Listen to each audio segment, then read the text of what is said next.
Kumusta po kayo, mga minamahal naming taga-subaybay, at maligayang pagbabalik sa ating channel.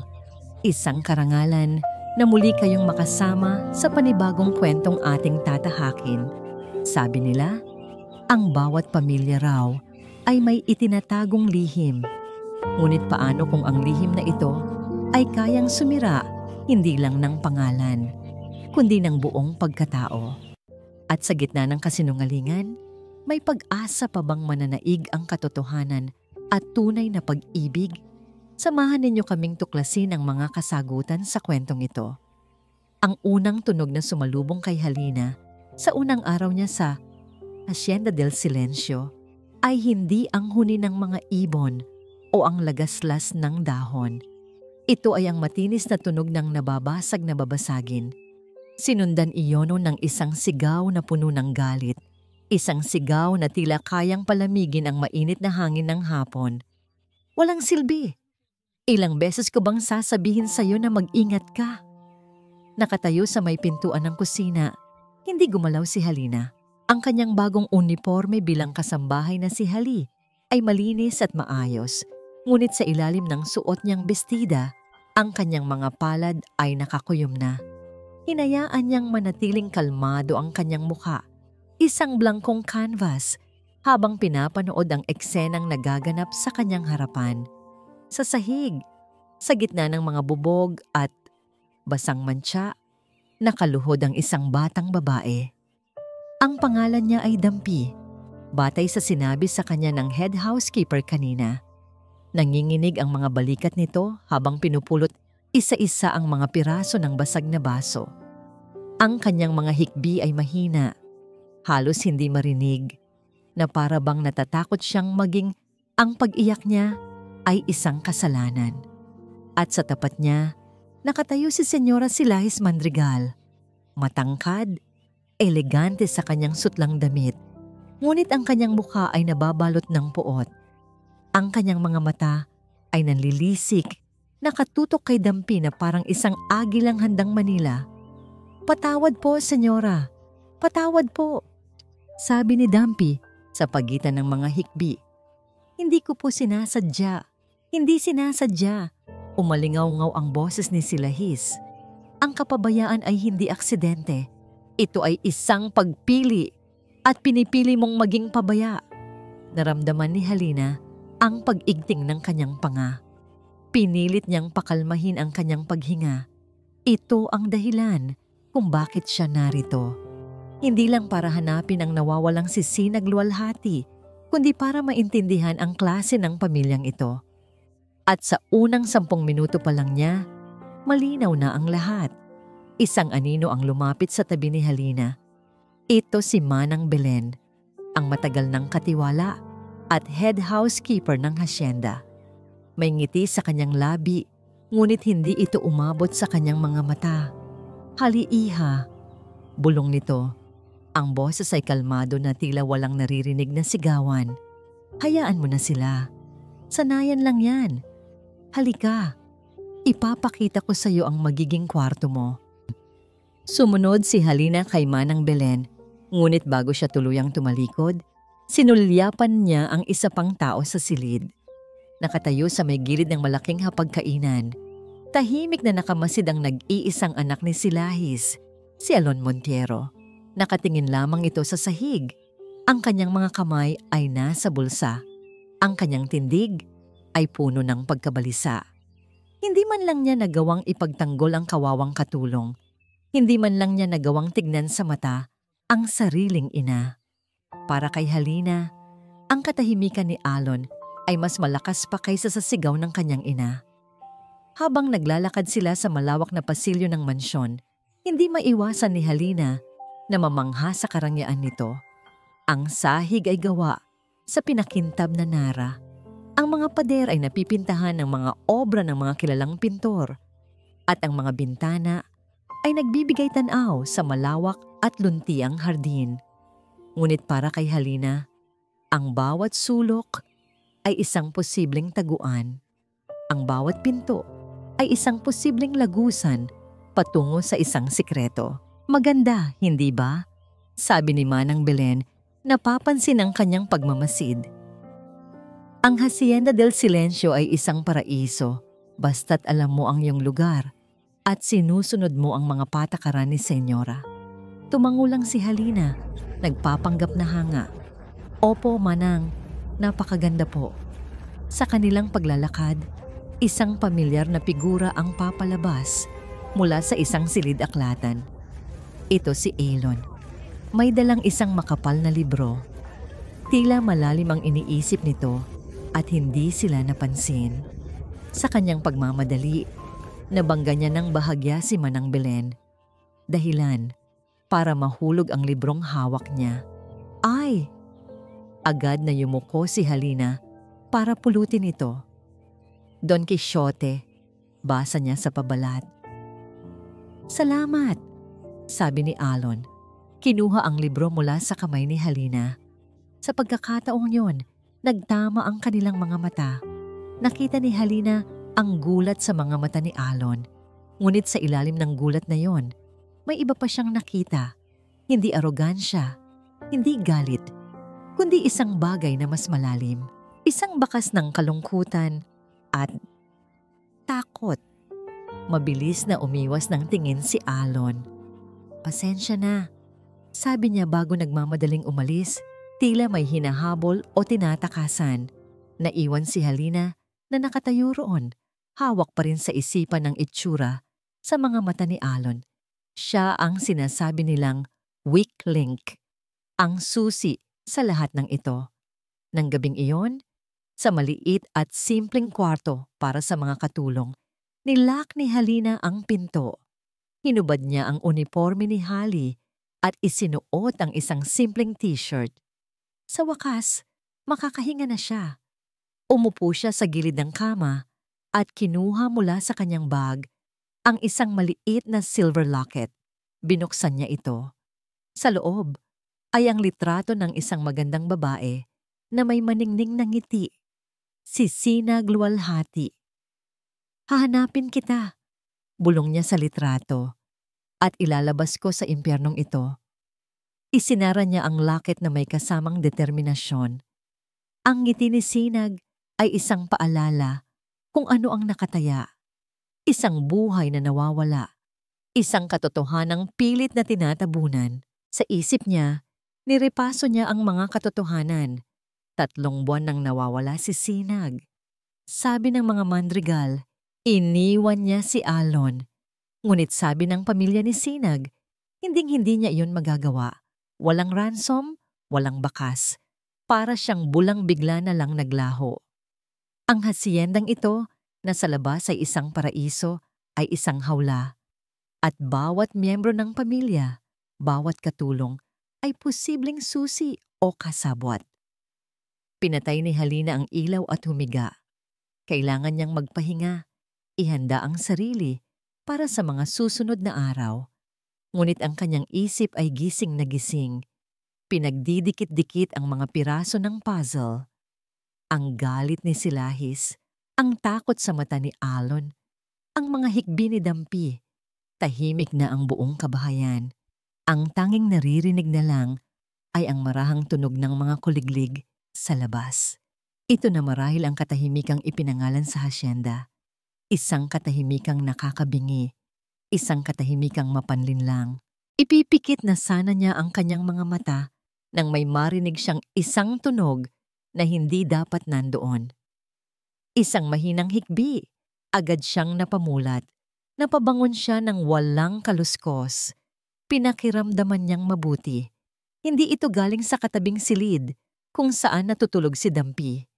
Ang tunog na yon ay mas malayo at puno ito ng sakit, ng pagdurusa na matagal nang kinikimkim. Dahan-dahan siyang tumayo at lumapit sa bintana. Ang buwan ay maliwanag, nagbibigay ng maputlang liwanag sa malawak na hardin. Sa di kalayuan, natatanaw niya ang isang hiwalay na istruktura, ang garahe ng pamilya. Isang malaking gusali na tila mas madilim kaysa sa gabi mismo. At doon, mula sa direksyon na yon, narinig niya ulit ito. Mas malinaw ngayon. Isang hikbi, pinipigilan ngunit puno ng pighati. Tumibok ng malakas ang puso ni Halina. Hindi ito multo, hindi ito guni-guni. Ito ay tunog ng isang taong buhay, isang taong nakakulong. Biglang tumigil ang pag-iyak, na para bang may nagpatigil dito. At ang katahimikan na bumalik ay mas nakakatakot pa kaysa sa tunog na narinig niya. Sino ang umiiyak sa gitna ng gabi sa lugar kung saan walang dapat na tao? Ang mga bulong sa Hacienda del Silencio ay hindi lang pala mga tsismis. Ang ilan sa mga ito ay mga sigaw ng paghingi ng tulong. Kinabukasan, ang Hacienda del Silencio ay nagising na tila walang nangyari. Ang araw ay sumikat ng may ginintuang liwanag. Ang mga hardinero ay abala sa pag-aalaga ng mga rosas at ang amoy ng bagong lutong pandesal at mainit na kape ay nagmumula sa kusina. Isang perpektong umaga. Ngunit para kay Halina, ang katahimikan ay nababahiran na ng kasinungalingan. Ang hikbing narinig niya kagabi ay nakatatak pa rin sa kanyang isipan. Ang kanyang unang misyon sa araw na yon ay kausapin si Dampi. Nakita niya itong nag-iisa sa may dirty kitchen, tahimik na nag-aalmusal ng kanin na may kaunting asin. Dala ang sarili niyang tasa ng kape at 2 piraso ng pandesal. Lumapit si Halina at umupo sa tapat nito. "Hali," sabi niya sa isang mahinang boses. Inilapag ang isang pandesal sa plato ni Dampi.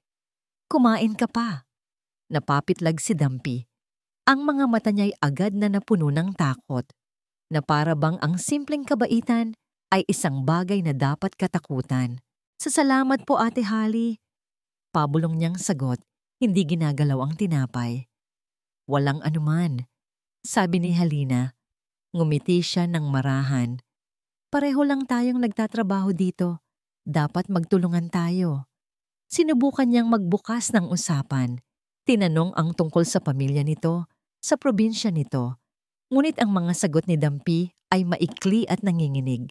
Bawat galaw ni Halina ay sinusundan nito ng tingin, handang tumakbo anumang oras. Naunawaan ni Halina na ang takot na itinanim ni Silahis sa puso ng batang ito ay malalim. Ang pagtitiwala ay isang bagay na kailangan niyang paghirapan. Mamaya-maya, ipinatawag siya ni Manang Belen.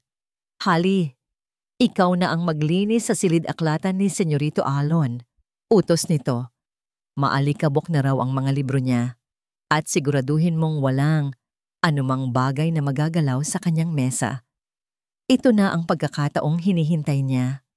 Ang silid-aklatan ni Alon ay isang malaking kwarto na puno ng mga libro mula sahig hanggang kisame. May amoy ng lumang papel at mamahaling kahoy. Ito ay isang santuwaryo, ngunit may bakas ng kalungkutan. May alikabok sa ilang estante. Tanda na matagal na itong hindi nabibisita. Habang maingat niyang pinupunasan ang mga libro, narinig niya ang pagbukas ng pinto. Pumasok si Silahis, kasunod si Alon. Hindi nila napansin si Halina na nasa isang sulok. "Kailan ka pa naging interesado ulit sa mga walang kwentang libro na yan?" tanong ni Silahis. Ang boses ay matigas. "Ang dapat mong inaatupag ay ang mga papeles ng kumpanya. Bumabagsak na ang ating stocks, Alon. At alam mo kung kaninong responsibilidad yan." "Ina, ginagawa ko naman ang lahat." Mahinang sagot ni Alon, hindi makatingin ng diretsyo. "Hindi sapat," sigaw ni Silahis. "Tandaan mo, Alon, malaki ang utang mo sa akin. Utang mo sa akin ang buhay na meron ka ngayon. Kaya't umayos ka." Matapos noon ay marahas na tumalikod si Silahis at lumabas. Iniwan si Alon na nakatayo roon, balisa at talunan. Saglit itong napasandal sa isang estante. Napapikit na tila dinadama ang bigat ng buong mundo sa kanyang mga balikat. Pagkatapos ay umalis na rin ito, hindi man lang kumuha ng kahit anong libro. Nang masigurado ni Halinang wala ng tao, mas naging mabilis ang kanyang pagkilos. Nagkunwari siyang inaayos ang mga gamit sa mesa ni Alon. Doon, sa ilalim ng isang tumpok ng mga papeles, may isang nakabukas na libro. At sa loob nito, may isang litratong nakaipit. Kinuha niya ito. Ito ay isang litrato ni Alon at nang nawawalang sisinag. Kuha ito sa isang dalampasigan. Pareho silang nakangiti ng malapad at ang mga mata ni Alon ay puno ng pagsinta, isang itsurang malayong malayo sa nakikita niya ngayon. Ang saya sa litrato ay halos nakakahawa, ngunit para kay Halina, ito'y nakakapanlamig. Ano ang nangyari sa pagmamahalang ito? Binaliktad niya ang litrato at doon nakita niya ito. May sulat kamay sa likod, gamit ang itim na tinta. Patawarin mo ako. Ang mga salitang sumunod dito ay makapal na kinulayan, binura ng may galit. Sinubukan niyang aninagin kung ano ang nakasulat, ngunit imposible. Ang tanging malinaw ay ang dalawang salita sa simula. Patawad para saan? Bago niya maibalik ang litrato, may napansin pa siyang isang bagay. Mula sa bintana ng silid-aklatan, kitang-kita ang garahe. At nakita niya si Alon nakatayo sa di kalayuan, nakatingin sa direksyon ng garahe na may itsura ng matinding kalungkutan at pagsisisi. Tila ba may isang mahalagang bagay sa kanya na nakakulong sa loob noon. Kinahapunan, habang naglalabas ng basura, sinubukan ni Halinang lumapit sa garahe. Naglakad siya ng dahan-dahan, kunwari ay may hinahanap. Ngunit bago pa man siya makalapit, isang boses ang pumigil sa kanya. Hali. Si Manang Belen, nakangiti na naman, ngunit malamig ang mga mata. Saan ka pupunta? Delikado dyan. Maraming ahas sa matataas na damo sa paligid ng garahe. Pasensya na po, Manang. May nakita lang po akong kumikinang. Akala ko po ay hikaw. Palusot ni Halina. Hayaan mo na yan. Bumalik ka na sa loob, sabi ni Manang Belen. Hinintay siyang makatalikod bago ito umalis. Nang gabing iyon, sa kanyang kwarto, muling tinitigan ni Halina ang litratong lihim niyang kinuna ng kopya. Gamit ang kanyang telepono, zinomin niya ang bahaging binura. Pinaglaruan niya ang contrast at brightness ng imahe. Walang nangyari, ngunit hindi siya sumuko. Naalala niya ang isang lumang teknik. Kumuha siya ng lapis at isang manipis na papel. Kung malakas ang pagkakasulat bago ito binura, maaaring nag-iwan ito ng bakas sa litrato. Ipinikit niya ang kanyang mga mata at dinama ang teksturang naiwan sa likod ng orihinal na litrato kanina. Inalala niya ang bawat kurba, ang bawat linya. Sa kanyang isip, ginuhit niya ito. At doon, sa ilalim ng makapal na tinta, sa gitna ng mga salitang hindi na mabasa, may isang salita siyang halos na aninag. Isang salita na nabuo mula sa mga bakas na naiwan. Ang salitang yon ay, aksidente. Ang gabi para kay Alon Montiero ay palaging nagsisimula sa parehong paraan. Sa tunog ng umuungol na makina, sa amoy ng basang kalsada, at sa liwanag ng mga headline na sumisilaw sa kanyang paningin. Palagi itong umuulan sa kanyang panaginip at palagi, sa dulo ng kalsada, may isang anino. Isang anino na bigla na lang lilitaw. Ang kasunod ay ang matinis na pagpreno ng gulong, ang pag-ikot ng manibela, at ang nakakabinging tunog ng pagbangga. Isang tunog na hindi metal sa metal, kundi isang bagay na mas malambot, mas nakakapangilabot. At pagkatapos, katahimikan. Ang tanging maririnig na lang ay ang malakas na kabog ng sarili niyang dibdib at ang walang tigil na pagpatak ng ulan. Nagising si Alon na humihingal. Ang pawis ay namumuo sa kanyang noo. Ang kumot ay nakapulupot sa kanyang mga binti. Kinapa niya ang switch ng ilaw sa tabi ng kama at binuksan ito. Pinipilit na itaboy ang mga anino. Ang anino sa panaginip at ang mga aninong nabubuhay sa kanyang isipan. Ang sugat na yon, kahit kailan ay hindi naghihilom. Bumangon siya at lumapit sa bintana. Mula roon, tanaw niya ang hardin na naliligo sa liwanag ng buwan. At sa dulo, ang garahe. Nakatayo itong parang isang itim na bantayog. isang paalala, isang kulungan. Kinasusuklaman niya ang haciendang ito. Ang bawat magandang sulok nito ay may nakakabit na alaala ng kanyang kaduwagan.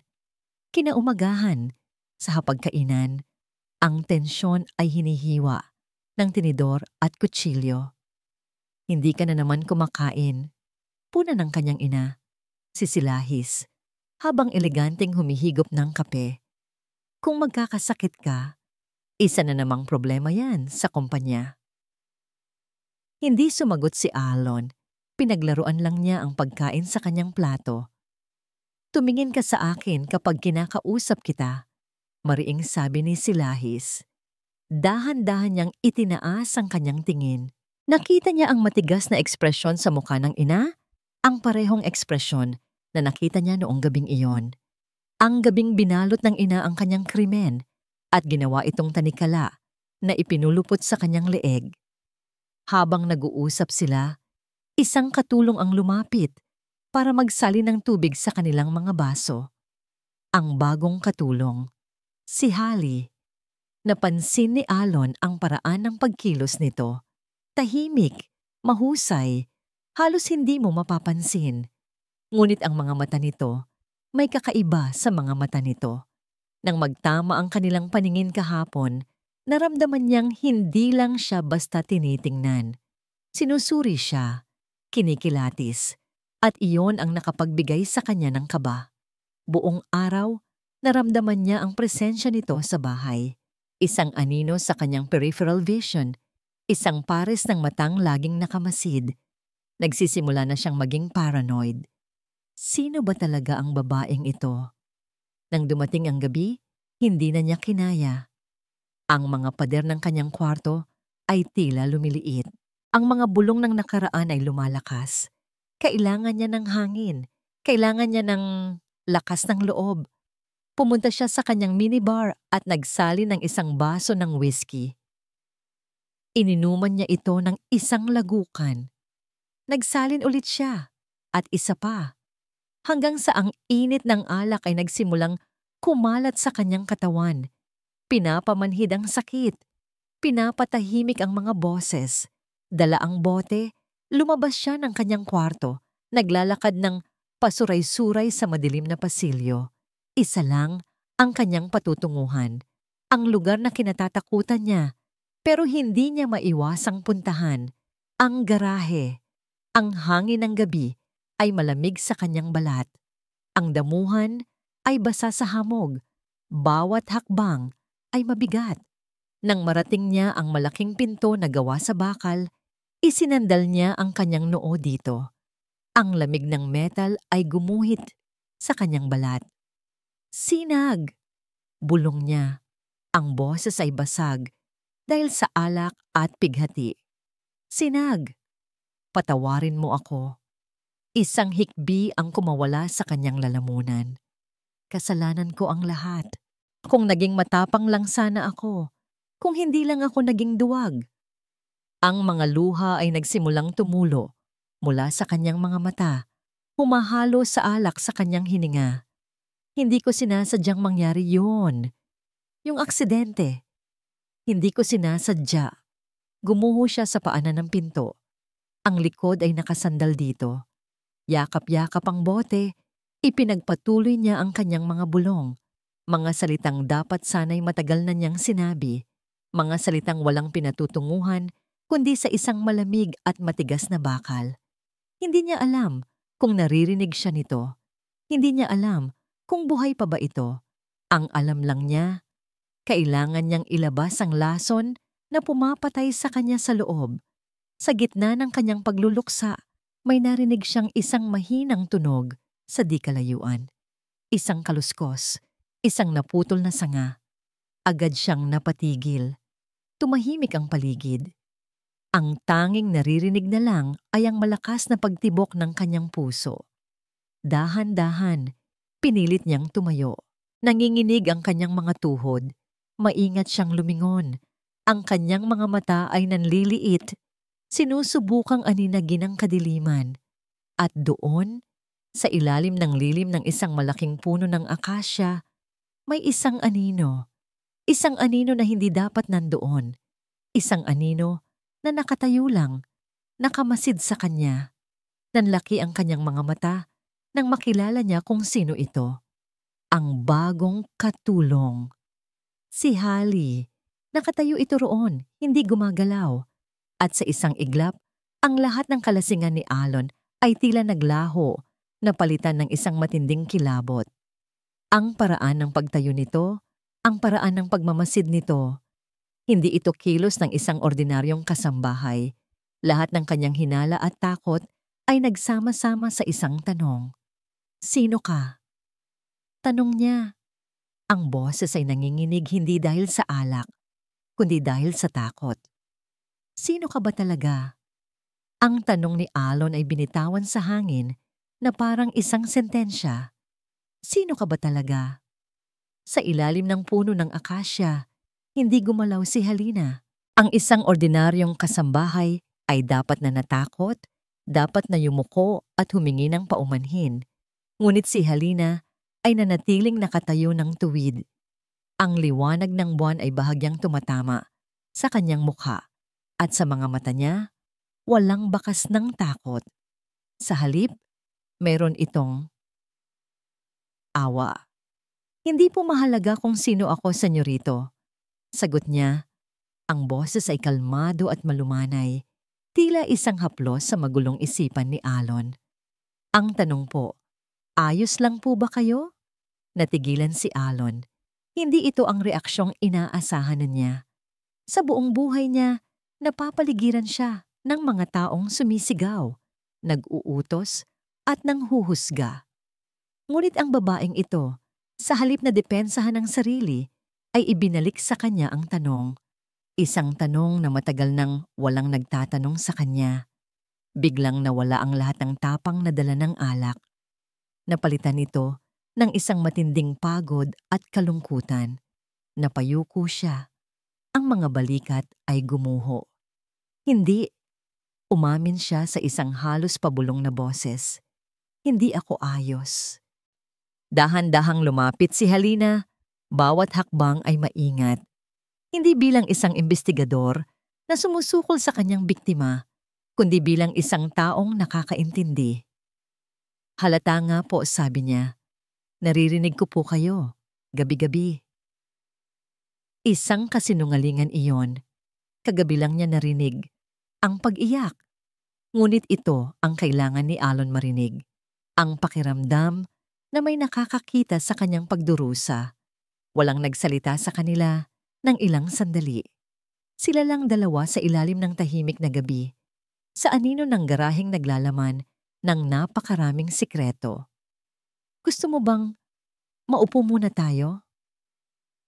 Alok ni Halina. Itinuro ang isang batong upuan sa hardin, malayo sa mansyon. Hindi alam ni Alon kung bakit, ngunit sumunod siya. Marahil ay dahil sa pagod na siyang mag-isa. O marahil dahil sa babaeng ito, may naramdaman siyang isang bagay na matagal na niyang hinahanap. Isang santuwaryo. Umupo sila. May pagitan sa isa't isa. Ang bigat po siguro ng dinadala ninyo. Unang nagsalita si Halina. Ang tingin ay nasa malayo. Natawa si Alon ng mapait. Bigat? Kulang pa ang salitang yan para ilarawan ito. Nag-umpisa siyang magsalita. Hindi na napigilan ang sarili. Ikinuwento niya ang tungkol sa presyon mula sa kanyang ina. Ang pakiramdam na palagi siyang minamatyagan. Ang pakiramdam na siya'y isang bilanggo sa sarili niyang tahanan.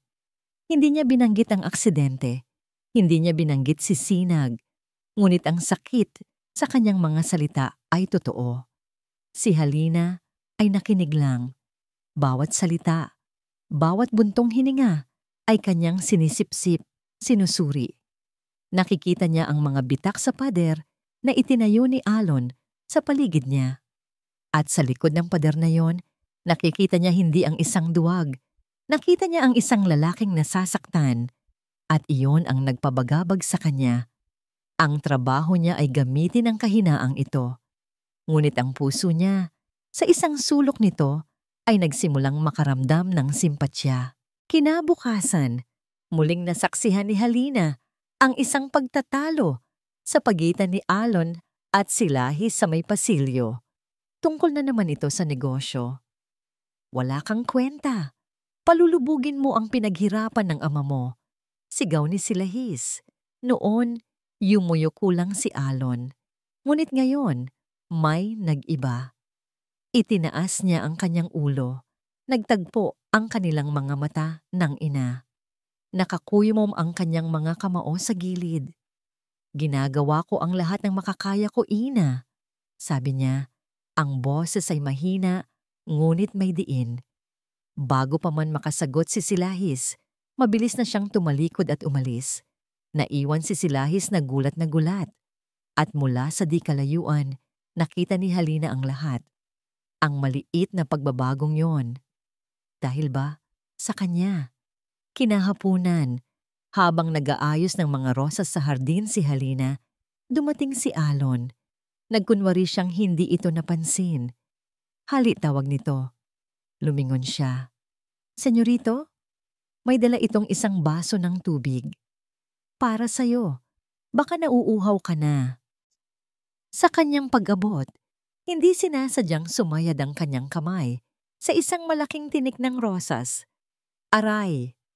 Mabilis na dumugo ang kanyang palad.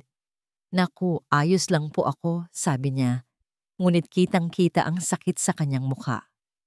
Hindi, sabi ni Alon. Ang boses ay puno ng pag-aalala. Hinawakan niya ang kamay ni Halina. Halika, gagamutin natin yan sa loob. Sa kusina, walang ibang tao. Si Alon mismo ang kumuha ng first aid kit. Maingat niyang nilinisan ang sugat. Habang ginagawa niya iyon, naramdaman ni Halina ang init ng kamay nito na nakahawak sa kanya. Ang pagiging malapit nila sa isa't isa ay nagdulot ng isang kakaibang kuryente sa hangin. Nang mag-angat siya ng tingin, nakita niyang nakatitig ito sa kakanya. Hindi na tingin ng isang amo sa katulong, kundi tingin ng isang lalaki sa isang babae. Nag-iwas sila ng tingin, ng sabay, parehong nailang. Mabilis na tinapos ni Alon ang paglalagay ng band-aid. Salamat po, sabi ni Halina. Binawi ang kanyang kamay. Walang anuman, sagot ni Alon. Tila hindi rin alam ang sasabihin. Nang gabing iyon, sa kanyang kwarto, bukas ang laptop ni Halina. Nagtatype siya ng kanyang lingguhang ulat para sa kanyang superior. Subject A, Alon Montiero, is emotionally unstable and vulnerable. He is showing signs of guilt and is highly susceptible to manipulation. I have successfully established initial contact and am now in a position to gain his trust. He perceives me as an ally. Napatigil siya. Binasa niya ulit ang huling pangungusap. He perceives me as an ally. Totoo iyon. Ngunit habang tinatype niya iyon, may isang bahagi sa kanya na nagsasabing, hindi lang iyon pagkukunwari. Naalala niya ang pag-aalala sa mga mata ni Alon kanina, ang init ng kamay nito. Bumuntong hininga siya. Gamit ang backspace key, binura niya ang ilang salita. Pinalitan niya ang ulat para maging mas formal, mas malamig, mas walang emosyon. Tinanggal niya ang anumang bakas ng namumuong koneksyon sa pagitan nila. Pagkatapos niyang isend ang email, napasandal siya sa upuan. Tinitigan niya ang sarili sa blankong screen. Trabaho lang to, Halina. Bulong niya sa sarili. Huwag kang malito. Ngunit habang sinasabi niya iyon, hindi niya maiwasang itanong sa sarili. Bakit niya kailangang protektahan si Alon? Kahit sa ulat lang, bakit parang ang misyon na ito ay unti-unting nagiging higit pa sa isang trabaho? Ang impormasyong nakuha ni Halina mula kay Alon, ang salitang aksidente, ay ang tanging kailangan niya. Ito ang susi na bubuksan ang kandado ng nakaraan. Kinabukasan, humingi siya ng isang araw na pahinga kay Manang Belen. Idinahilan ang matinding sakit ng ulo. Isang palusot na madaling pinaniwalaan, ngunit sa halip na magpahinga, Lihim siyang umalis ng hasyenda at nakipagkita sa kanyang contact, isang kapwa-pulis na naghihintay sa kanya sa isang maliit na kainan sa bayan. Inspector Diwa, bati ng lalaki, iniabot sa kanya ang isang brown envelope. Na-retrieve ko ang file, cold case, isang hit and run. 5 taon na ang nakakaraan. Walang nakakilala sa sasakyan at walang testigo. Binuksan ni Halina ang envelope. Sa loob ay ang kopya ng isang luma at medyo malabong police report. Binasa niya ang mga detalye. Edad ng biktima, 19. Lugar, isang madilim na kalsada, ilang kilometro lang mula sa Hacienda del Silencio. Petsa, isang maulang gabi ng Oktubre, at ang pangalan ng biktima, Danilo Cadiz. Cadiz! Inulit ni Halina ang apelyido. May kung anong kumirot sa kanyang dibdib. Pamilyar ito. May pamilya ba siyang nag-claim sa katawan?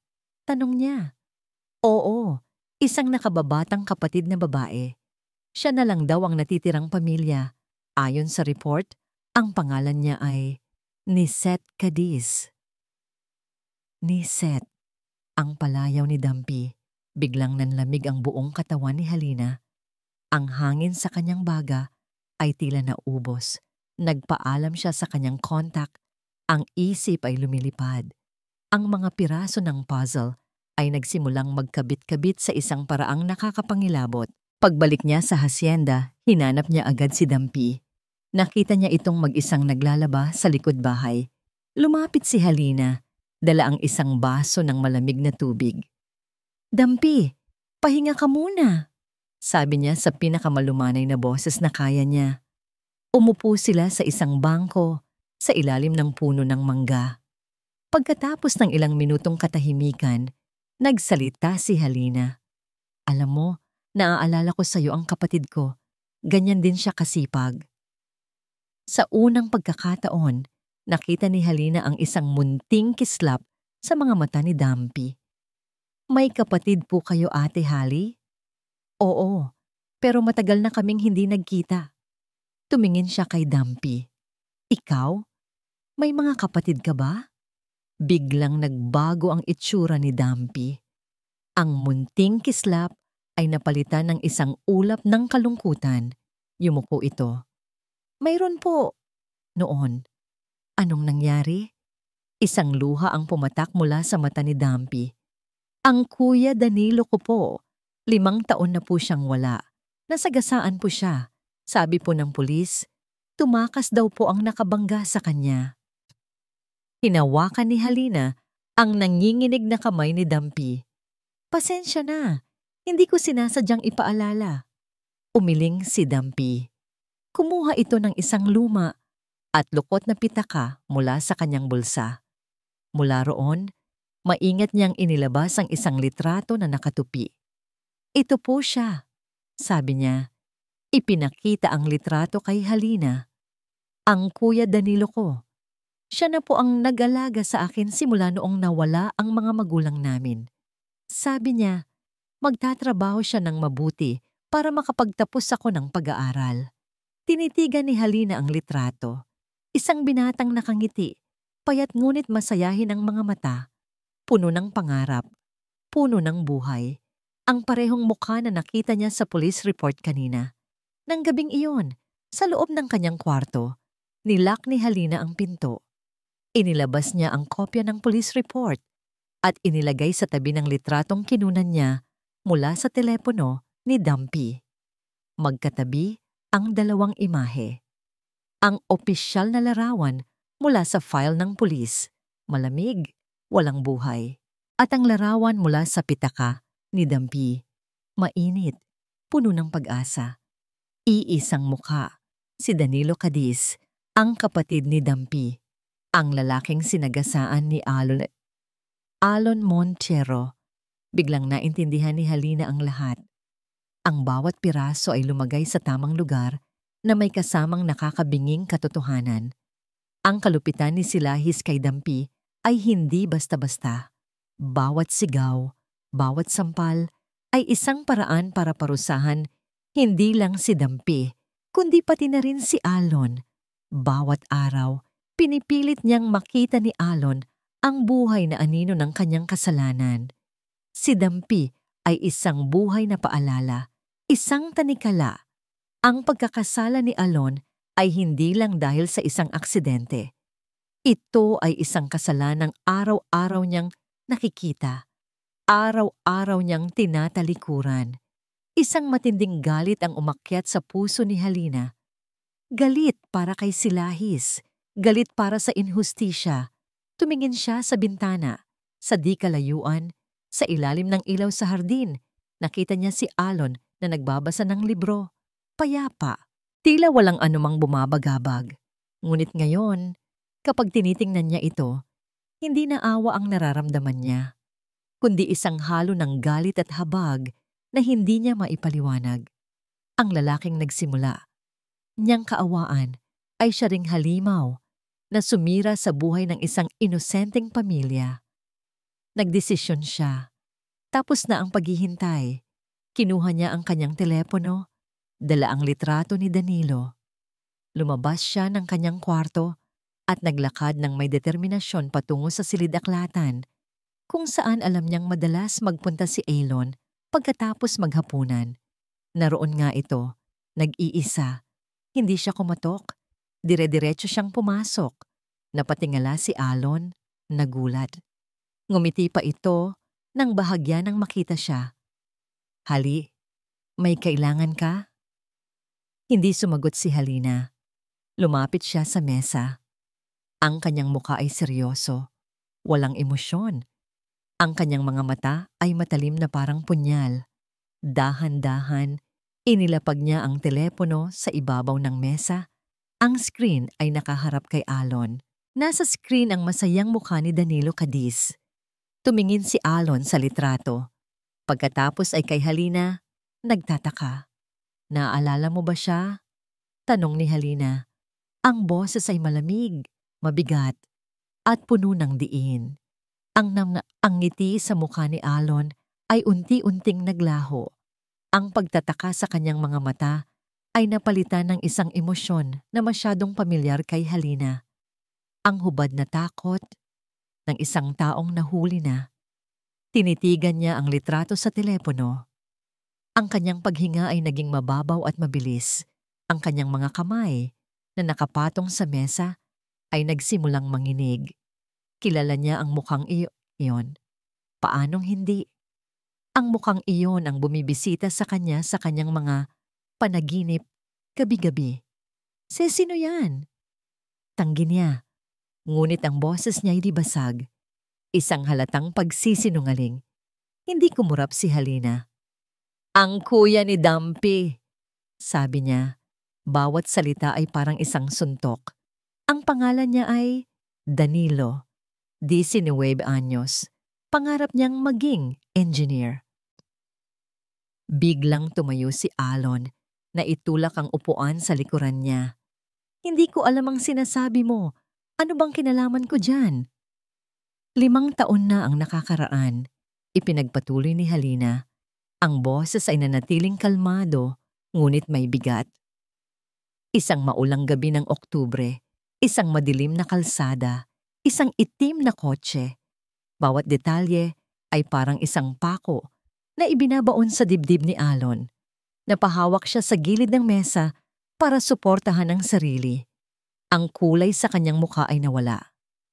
"Tumigil ka na." Pakiusap niya. Ang boses ay halos hindi na marinig. Ngunit hindi tumigil si Halina.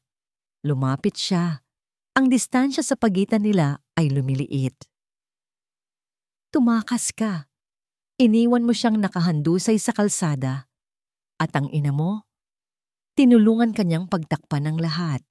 At bilang kabayaran, hinayaan mo siyang kontrolin ang buong buhay mo." Sa puntong yun gumuhos si Alon. Napaluhod siya sa sahig. Ang kanyang mga kamay ay nakasapo sa kanyang mukha. Isang malakas na hikbi ang kumawala mula sa kanyang lalamunan. Isang tunog ng sakit na matagal na niyang "Patawad!" sabi niya sa pagitan ng mga hikbi. Patawarin niyo ako. Hindi ko sinasadya. Umupo si Halina sa sahig. Kaharap niya. Ang galit na naramdaman niya kanina ay napalitan ng isang malalim na awa. Ito na, ang pag-amin na kailangan niya. Ngunit ang nakikita niya ngayon ay hindi isang halimaw, kundi isang lalaking nasira ng sarili niyang kasalanan. Ikwento mo sa akin, sabi niya. Ang boses ay mas malumanay na ngayon. Ikwento mo ang lahat. At nagsimula si Alon magkwento. Sa gitna ng kanyang mga luha, isinalaysay niya ang gabing iyon. Ang pag-aaway nila ni Sinag. Ang galit niya sa kanyang ina. Nagmaneho siya ng mabilis, lasing, para lang takasan ang lahat. At nangyari ang aksidente. Sa sobrang takot, tumawag siya sa kanyang ina na siyang nag-ayos ng lahat. Binayaran ang mga pulis, itinago ang kotse, binura ang lahat ng ebidensya. At mula noon, hawak na siya nito sa leeg.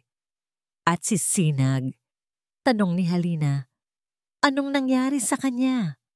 Huminga ng malalim si Alon. Isang araw, may nakita siyang mga dokumento sa opisina ni Mama. Mga bank statement, mga papeles ng kumpanya.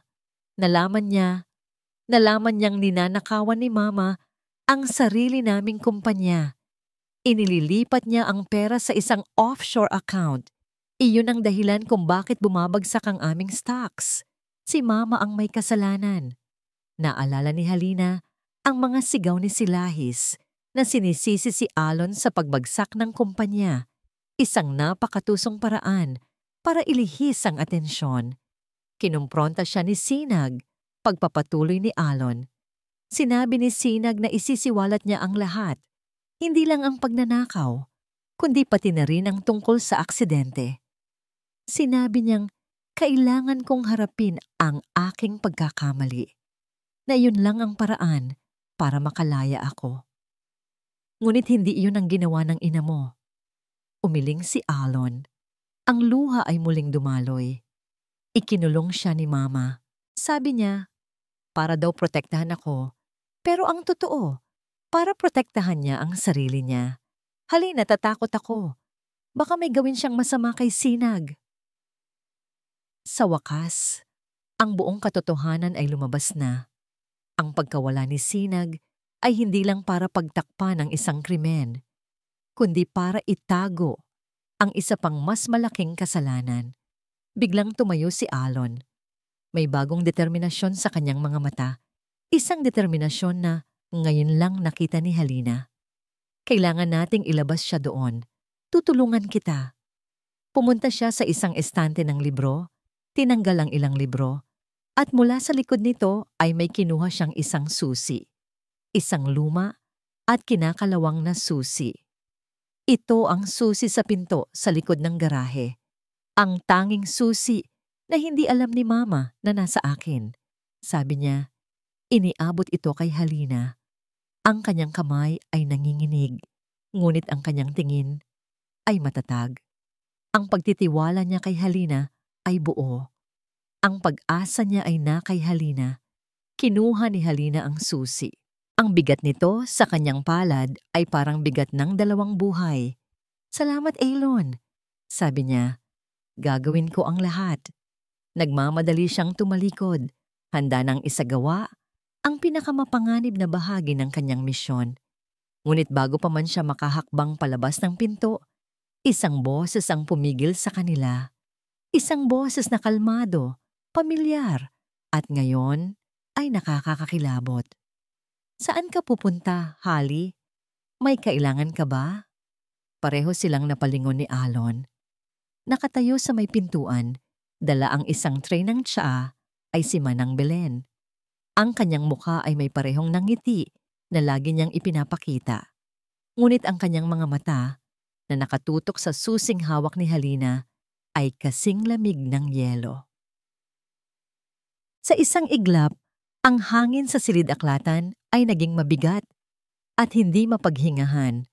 Ang ngiti ni Manang Belen ay parang isang maskara na nagtatago sa isang halimaw. Ang tray ng tsaa sa kanyang kamay ay tila isang sandata. Manang Belen. Nagsimulang magsalita si Alon. Ang gulat ay malinaw sa kanyang boses. Anong ginagawa mo rito? Sinabihan ako ni Senyora na dalhan ka ng tsa. Sagot ng matanda. Ang mga mata ay hindi inaalis sa susing hawak ni Halina. Alam niyang kinakabahan ka nitong mga nakaraang araw at mukhang tama nga ang kanyang hinala. Dahan-dahan niyang inilapag ang tray sa isang maliit na mesa. Sa ilalim ng tray, may isang bagay na kumislap sa ilaw. Isang maliit na radyo, katulad ng ginagamit ng mga security guard. Ibig sabihin, narinig mo ang lahat, sabi ni Halina. Ang kanyang boses ay kalmado, ngunit ang kanyang isip ay tumatakbo na. Naghahanap ng paraan para makatakas. Hinigpitan niya ang hawak sa susi. Bawat salita, pag-amin ni Manang Belen. Matagal na kitang pinagmamasdan, Hali. Mula pa noong unang araw mo, may kakaiba sa'yo. Hindi ka ordinaryong katulong. 2 malalaking lalaki, mga security guard ng hasyenda, ang biglang pumasok mula sa likuran ni Manang Belen, hinarangan ang tanging daan palabas. Bakit, Manang? Tanong ni Aylon, puno ng pait at hindi makapaniwala. Matagal ka nang nagsisilbi sa pamilya namin. Parang pamilya na ang turing namin sa'yo. Isang mapait na tawa ang kumawala kay Manang Belen. Pamilya? Alipin. Iyon ang tingin ninyo sa amin. Ngunit ang ina mo, malaki ang utang na loob ko sa kanya. Noong nagkasakit ang asawa ko, sino ang nagbayad sa ospital? Siya. Kaya't ang katapatan ko ay nasa kanya. Kahit na mga hulugan ito ng pagtatakip sa isang krimen, giit ni Halina. Ang katapatan ay hindi namimili ng tama o mali. Sagot ng matanda. Tumingin siya sa mga security guard. Kunin niyo siya. Mabilis na kumilos si Halina. Ginamit niya ang lahat ng kanyang training. Itinulak niya ang isang malaking estante ng libro papunta sa mga gwardiya. Nagdulot ng gulo at ingay. Alon! Takbo! Sigaw niya. Ngunit si Alon ay natigilan. Hindi makagalaw sa kinatatayuan. Tila nabalik sa dati niyang duwag na sarili. Bago pa man makakilos si Halina para tulungan siya, isang matigas na bagay ang tumama sa likod ng kanyang ulo. Ang huli niyang nakita, bago lamunin ng dilim, ay ang mukha ni Manang Belen. Walang emosyon, habang hawak ang isang mabigat na porselanang plorera. Nagising si Halina sa amoy ng alikabok at tamag. Ang kanyang ulo ay kumikirot. Nakatali ang kanyang mga kamay at paa sa isang silya. Ang silid ay madilim. Ang tanging liwanag ay nagmumula sa isang maliit at maruming bintana malapit sa kisame. Sinubukan niyang igalaw ang kanyang mga kamay. Mahigpit ang pagkakatali. Sinuri niya ang paligid. Isa itong maliit na bodega, puno ng mga lumang gamit at kahon. Sa tabi niya, may isa pang pinto. At mula sa likod ng pintong yon, may narinig siyang isang mahinang ubo. Sinag? Tawag niya. Ang boses ay paos. Isang mahinang ungol ang kanyang narinig bilang sagot. Sa sino yan? Kaibigan ako, sagot ni Halina. Narito ako para iligtas ka. Ligtas? Isang mahinang tawa ang narinig niya, puno ng kawalan ng pag-asa. Walang makakaligtas sa lugar na ito. Ang pinto ng bodega ay bumukas nang may malakas na kalabog. Pumasok si Senyora Silais Mandrigal. Ang muka ay kalmado, ngunit ang mga mata ay nag-aapoy sa tagumpay. Kasunod niya si Manang Belen. Magaling, sabi ni Silahis, pumalakpak ng dahan-dahan.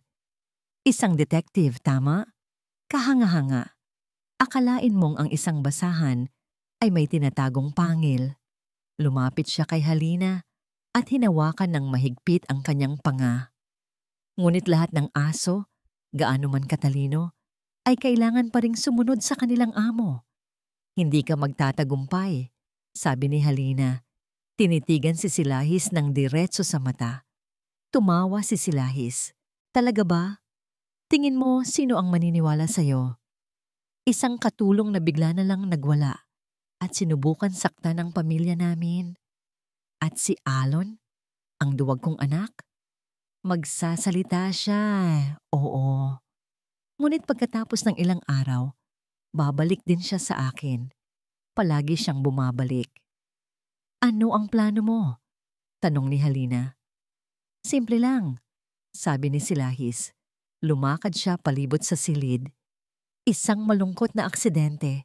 Isang sunog. Magkakaroon ng short circuit dito sa lumang bodega. Nakakalungkot dahil natrap sa loob ang manugang kong si Sinag at ang bago niyang kaibigang Katulong. Isang trahedya, ngunit ang buhay ay kailangang magpatuloy. Ang lamig sa kanyang mga salita ay mas nakakatakot kaysa sa kahit anong sigaw. Samantala, sa loob ng mansyon, si Alon ay nakakulong sa kanyang kwarto. Matapos makita si Halinang walang malay na kinaladkad palabas, dinala siya ng mga gwardiya pabalik sa kanyang silid. Narinig niya ang paglock ng pinto mula sa labas. Sinubukan niyang buksan ang pinto. Sinuntok niya. Sinipa niya. Ngunit matibay ito. Sumigaw siya, ngunit walang sumasagot. Tumingin siya sa bintana, ngunit masyadong mataas. Isa siyang bilanggo. Muli, napaupo siya sa sahig. Sinabunutan ang sariling buhok. Kasalanan ko to. Kasalanan ko to. Paulit-ulit niyang sinasabi. Ang tapang na naramdaman niya kanina ay naglaho. Napalitan ng pamilyar na pakiramdam ng kawalan ng magawa. Bigla niyang naalala ang susi. Ang susing ibinigay niya kay Halina. Wala na yon. Ang pag-asa ay nawala. Ngunit habang tinitingnan niya ang kanyang mga kamay, may napansin siyang isang bagay sa kanyang palad. Isang maliit na hiwa. Ang sugat na ginamot ni Halina kahapon. Naalala niya ang pag-aalala sa mga mata nito. Ang pagtitiwala. Ang pangako. Gagawin ko ang lahat, sabi nito sa kanya. Tumayo siya. Ang kawalan ng pag-asa sa kanyang mga mata ay unti-unting napalitan ng galit. Galit hindi lang sa kanyang ina, kundi sa sarili niya. Tapos na ang pagiging duwag. Tumakbo siya papunta sa kwarto ng kanyang ina.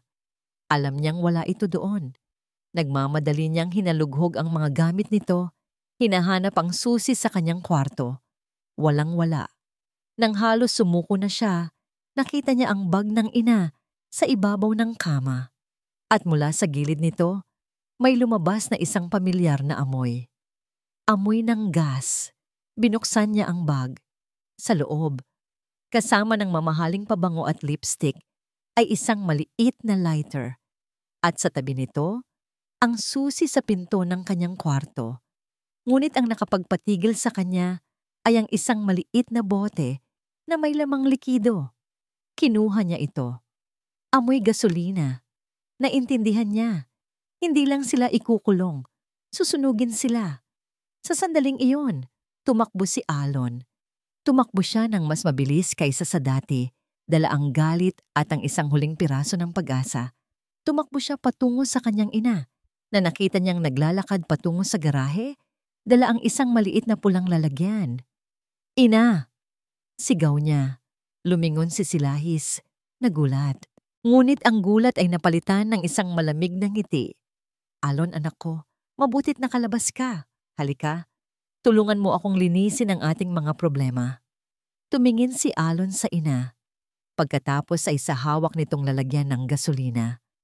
Oras na para linisin ang lahat ng kalat, anak ko, sabi nito. Ang boses ay puno ng kasamaan. Ang hangin sa pagitan ni Alon at ng kanyang ina ay mabigat sa amoy ng gasolina at napipintong trahedya. Sa di kalayuan, ang huling sinag ng papalubog na araw ay nagbibigay kulay sa langit. Isang marahas na kaibahan sa dilim na bumabalot sa Hacienda del Silencio. Gabi na ng family dinner, isang lingguhang tradisyon na pinipilit ni Silahis na idaos para ipakita sa mundo ang perpekto nilang pamilya. Nagsisimula nang dumating ang mga bisita, mga tiyuhin, tiyahin, at mga pinsan. Lahat ay walang kamalay-malay sa dramang nagaganap sa likod bahay. "Itigil mo na to, Ina," sabi ni Alon. Ang boses ay matatag sa unang pagkakataon. Tapos na ang pagsisinungaling. Tumawa si Silahis, isang tawang walang saya. "Nagsisimula pa lang ako, anak. Akala mo ba hahayaan kong sirain ng isang hamak na katulong at ng isang hangal na babae ang lahat ng pinaghirapan ko? Hindi mo pinaghihirapan to. Ninakaw mo," sigaw ni Alon. Sa loob ng bodega, naririnig ni Halina ang sigawan sa labas. Gamit ang lahat ng natitirang lakas, sinimulan niyang igalaw-galaw ang silya. Pinipilit na maabot ang isang matulis na piraso ng bakal na nakakausli mula sa isang sirang kabinet. Bawat galaw ay nagdudulot ng sakit sa kanyang mga galos at sa kanyang ulo, ngunit hindi siya tumigil. "Sinag, kailangan mong lumaban," sabi niya sa babae sa kabilang kwarto. "Kailangan nating lumabas dito." Sa labas, itinaas ni Silahis ang lalagyan ng gasolina.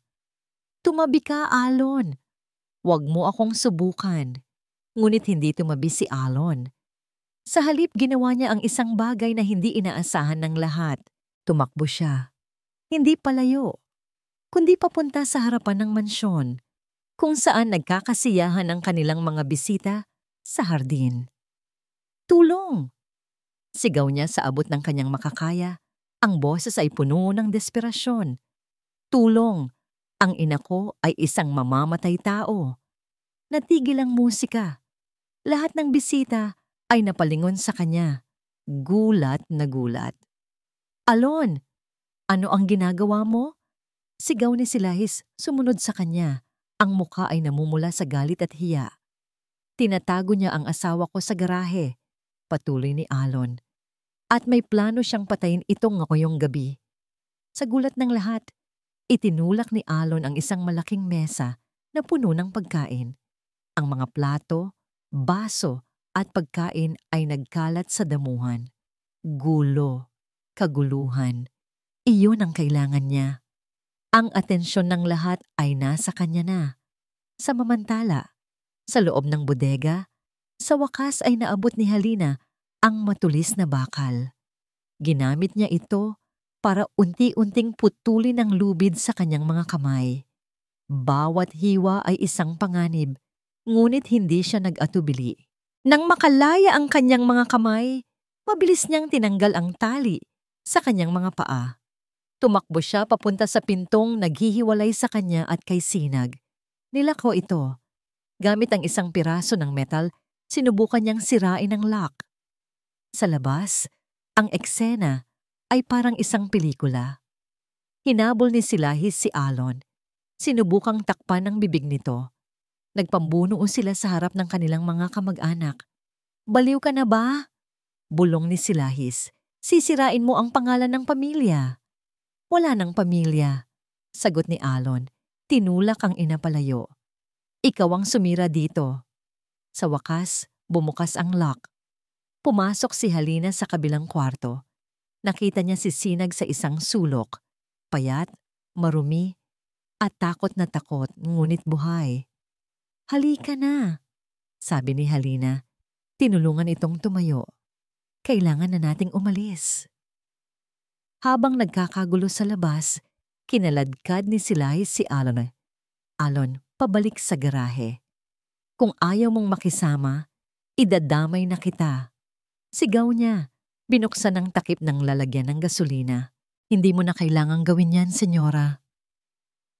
Isang boses ang pumutol sa kanilang pagtatalo. Lumingon sila.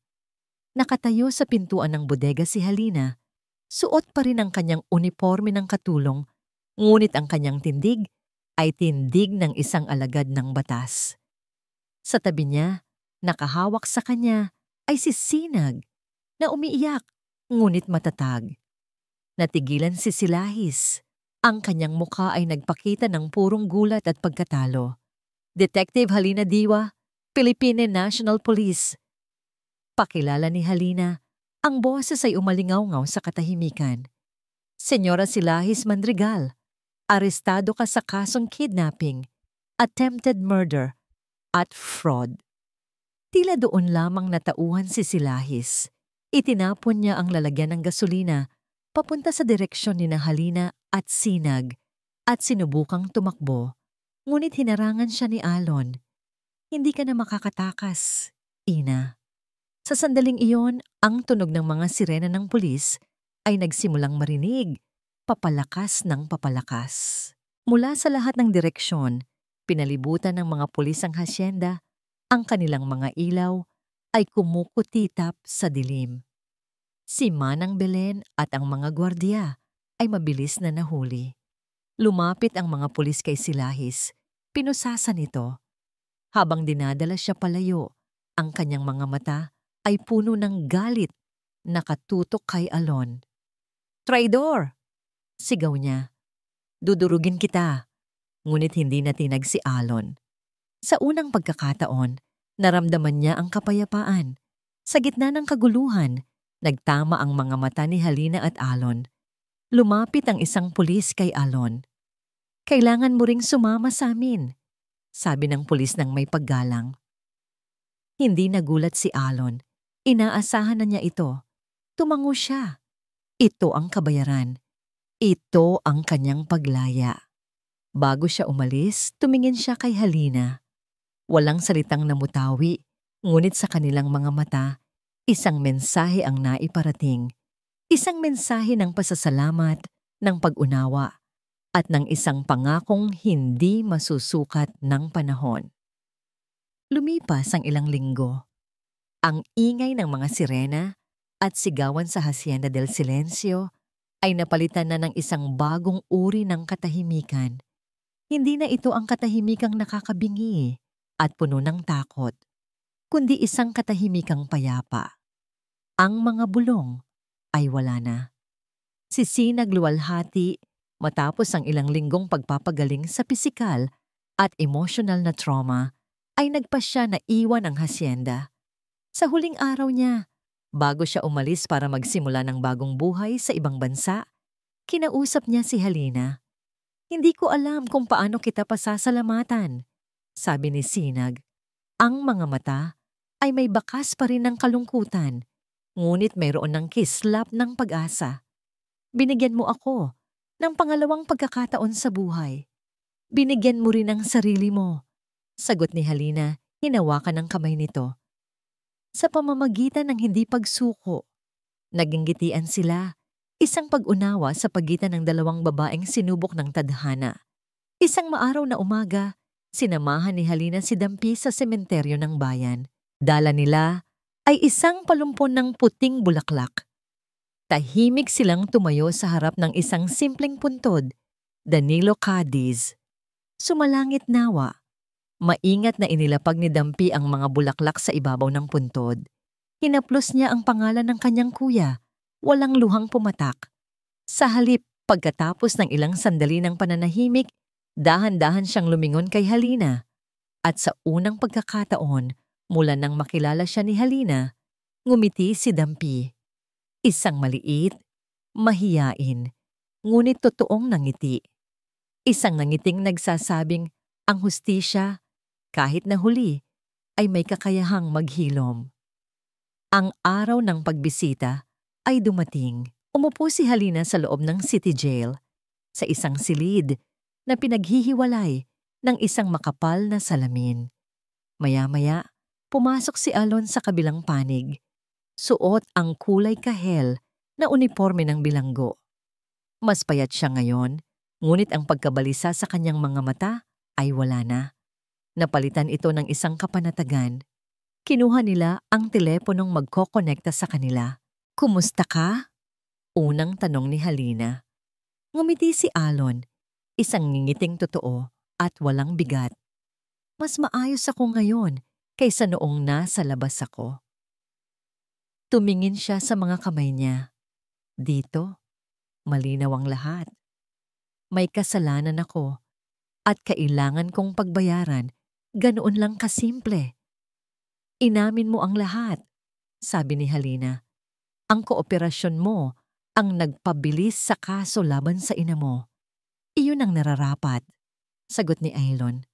Tumingin siya ng diretso sa mga mata ni Halina, sa likod ng salamin. Noong gabing iyon, hindi mo lang iniligtas si Sinag, iniligtas mo rin ako. Pinalaya mo ako, Hali. Ang pagtawag niya sa kanya ng Hali ay nagdulot ng kakaibang kirot sa puso ni Halina. Hindi na ito ang pangalan sa kanyang undercover na misyon. Ito na ang pangalan niya para kay Aelon. Alon, sabi ni Halina, ang boses ay puno ng damdamin. Ang paglaya ay hindi nakikita sa lugar. Nakikikita yan dito. Itinuro niya ang sariling puso. Tumango si Alon. Gaano katagal? Tanong niya. Ang tanong ay hindi lang tungkol sa sentensya niya. Naunawaan ni Halina.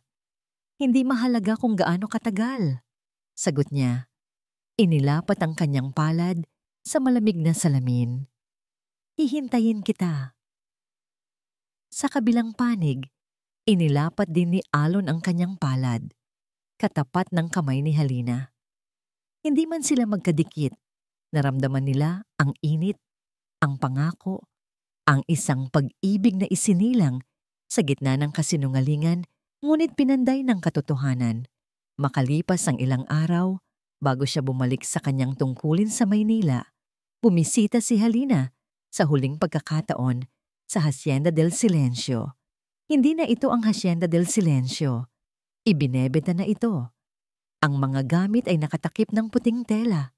Wala nang buhay. Umakyat siya sa isang maliit na burol kung saan tanaw ang buong lupain. Ang hangin ay sariwa, malinis.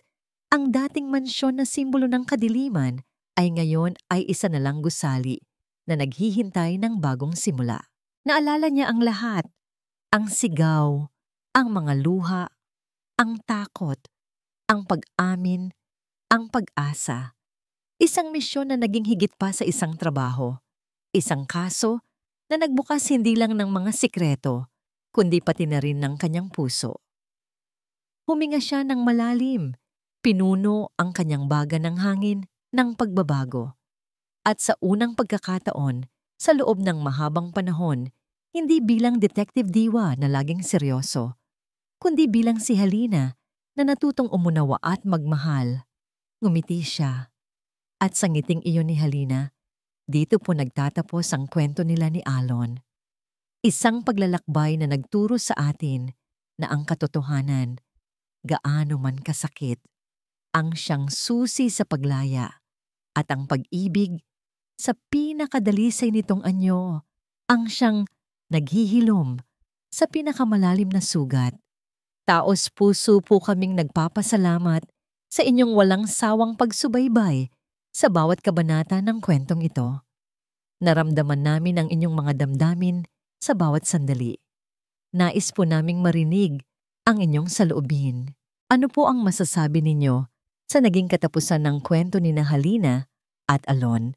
I-comment nyo lang po sa ibaba at sabay-sabay nating pag-usapan. Kung nagustuhan nyo ang kwentong ito, isang pindot lang po sa like button ay malaking tulong na. I-share na rin po ninyo sa inyong mga kaibigan at kapamilya. At kung bago po kayo sa aming channel, huwag kalimutang mag-subscribe para hindi mahuli sa mga susunod pa nating mga kwento. Muli, ako po ang inyong lingkod, nag-iiwan ng isang paalala. Ang bawat puso ay may sariling kwento at ang bawat kwento ay may aral na naghihintay. Pagpalain po kayo ng Panginoon, kayo at ang inyong buong pamilya. Hanggang sa muli.